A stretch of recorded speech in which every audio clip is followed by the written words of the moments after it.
All plays have a theme. Some have more than one, and in the case of Suzanne Laurie Park's play White Noise, which has recently opened at the Bridge Theatre, there are multiple layered themes all vying for attention. The play centres around four friends: Ralph, played by James Corrigan, Misha, Faith Amoli, Leo, Ken Nuoso, and Dawn, played by Helena Wilson. The four met at college and became inseparable. In fact, they became couples: Ralph and Dawn, and Leo and Misha. Nowadays, they've graduated, they're still friends, still couples, though the pairings have changed and it's now Ralph and Misha and Leo and Dawn, and they all have their own careers. Ralph, thanks to a wealthy and not very dear departed father, owns a successful shooting range and is a university professor on the brink of tenure. Misha is presenting her own successful online show called Ask a Black, and Dawn is a lawyer. Leo is a talented visual artist, but, thanks to a misguided Sunday school teacher, has problems sleeping. Well, that's putting it mildly. Leo is an insomniac who often walks the streets in the early hours. This is not normally an issue, but on this one particular walk, Leo has been stopped by the police and pushed to the floor. When she hears of the incident, which was definitely racially motivated, Dawn wants him to make a formal complaint and also the police. But Leo has been shaken by the whole event and decides to do something much more radical. He gets a lawyer to draw up a contract to make him the property of Ralph and under his master's protection. For 40 days and 40 nights, Ralph will be a slave owner, and Leo will be a chattel constantly at the beck and call of his master. White Noise is a powerful play. Over the course of just under 3 hours, it tackles a fair amount of subjects: relationships, friendships, wokeness, heritage, morality, to name but a few.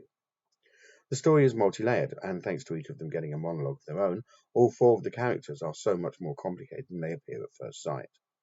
On the surface, this is a group of liberal lefty PC types who say the right things at all times.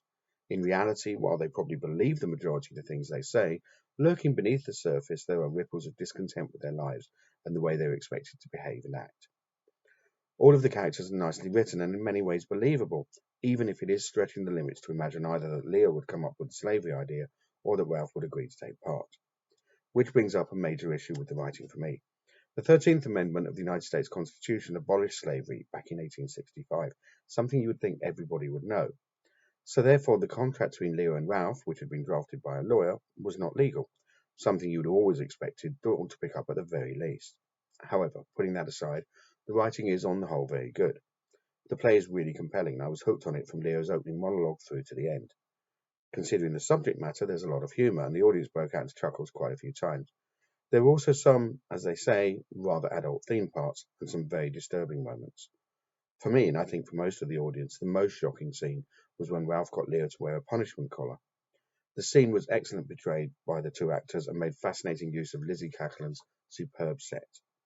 Full credit to director Polly Finley for producing a scene that was so uncomfortable to watch, but from which I couldn't drag my eyes and which I can still picture in my mind.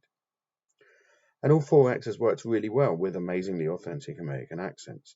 I really take my hat off to them for being able to bring such multifaceted and layered characters out from the writing. The relationship between Nuoso and Corrigan as Leo and Ralph respectively was particularly fascinating, as they veered from bros to master and slave, not only in the same scene, but sometimes in the middle of a sentence. Overall, White Noise is a really fascinating play. Whilst it raised many mental conundrums that it didn't necessarily address entirely to my satisfaction, it was still a gripping piece of theatre that certainly provided a lot of food for thought. I gave White Noise 4-star on the London Theatre One website, and I'd love to know what you think. If you like this video, then don't forget, subscribe and share.